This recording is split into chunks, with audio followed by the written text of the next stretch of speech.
Can I ask you a question? The only question that matters. Who are you? I grew up as a homeschooler out in the country. My favorite hobbies were watching football, playing football, and talking about football. I'm a big sports guy. I played other sports as well, including baseball, basketball, and even soccer.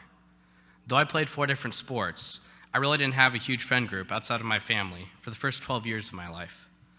I went to a private school during 6th grade, but I still wasn't able to develop anything more than surface-level relationships. The guys I hung out with played sports, though, and at the time that was good enough for me. In the summer of 2019, my family moved next to the community of St. John, a religious order. The opportunity to have religious brothers and sisters as my neighbors for the last 6 years has been such a blessing and has made a huge impact on my spiritual life. Another bonus that influenced my family to move was a homeschooling community in the Peoria area.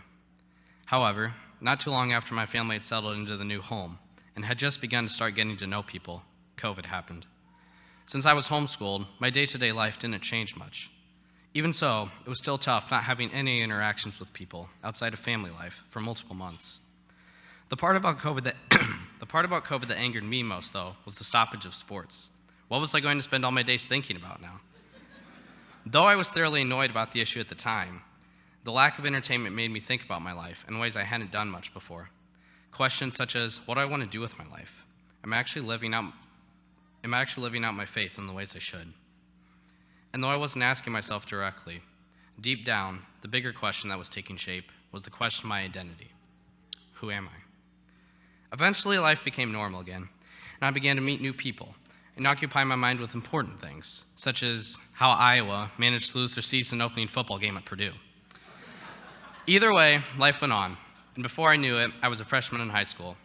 I was still homeschooled that year, but over the course of those 8 to 9 months, I heard more and more about the high school Chesterton Academy. I had learned about the school during 8th grade, but since I was still a little unsure of the change from homeschooling, I chose initially not to go. I had the opportunity to spend a weekend retreat at the community of St. John with a few of the students from Chesterton. It was April, coming up on the end of my freshman year, and by that point, my mother and I had had multiple conversations on what I wanted to do my sophomore year. The retreat put an end to those discussions. I was shocked at how joyful and welcoming the students were. I also appreciated their ability to turn any normal small talk into a deep, thoughtful, and fruitful conversation. Their maturity was well beyond their years. Even if it meant not playing football, I had to see what the school was about. It didn't disappoint. The atmosphere was a mix of joy, professionalism, and faith. The more I was able to learn about my schoolmates, the more I realized how unique and different everyone was.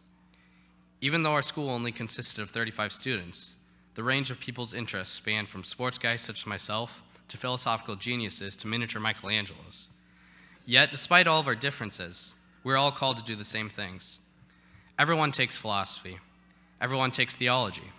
Everyone takes art, drama, choir. Everyone takes everything, and everyone is called to achieve greatness in everything. Therefore, be perfect, as your heavenly Father is perfect. We're all called to perfection. During my 3 years at Chesterton Academy, I've begun to learn this hard life lesson. But more importantly, the school has taught me the why. Why am I called to love my neighbor? Why am I called to this unattainable level of perfection? The answer lies in my identity. Who am I? I am a child of God. Now, I'm sure most of you are sitting there at your tables thinking, thank you, Captain Obvious, what else do you have to say? And my response to that thought would be, that thought is the root of all the problems in our society today. That thought is the root of all the problems in our society today. We take our identity for granted. Words mean something. Words are what men live by. We have to understand the importance of our identity and what it really, truly means to be a child of God. And we have to build our lives around that. So what does it mean? Firstly, it means God created us and loves us, period. Whether you commit the smallest sin or whether you commit a mortal sin. No matter whether you failed at one class assignment or whether you celebrated when Iowa lost that football game to Nebraska 2 years ago. No matter what you do, God will always love you. One of my favorite movies is called Backdraft. It's a story about 2 brothers who are both firemen. The plot is unimportant, but there's one quote I especially appreciated. The funny thing about firemen is, night and day, they're always firemen. Night or day, good times and bad, our identity never changes. However, love isn't a one-way street. Because of our identity, we have a responsibility to love back, not only God, but everyone and everything around us. This is by no means an easy task. And the Brothers Karamazov, Dostoevsky tells us, love in action is a harsh and dreadful thing compared to love in dreams. Yet still, we are all called to have a constant, unconditional love towards others. We're called to greatness. That's what it means to be a child of God. I remember my first year at Chesterton, I took art class, just like everybody else in the school. To put it lightly, art wasn't my forte. In fact, it wasn't even my pianissimo. But I still had to take it.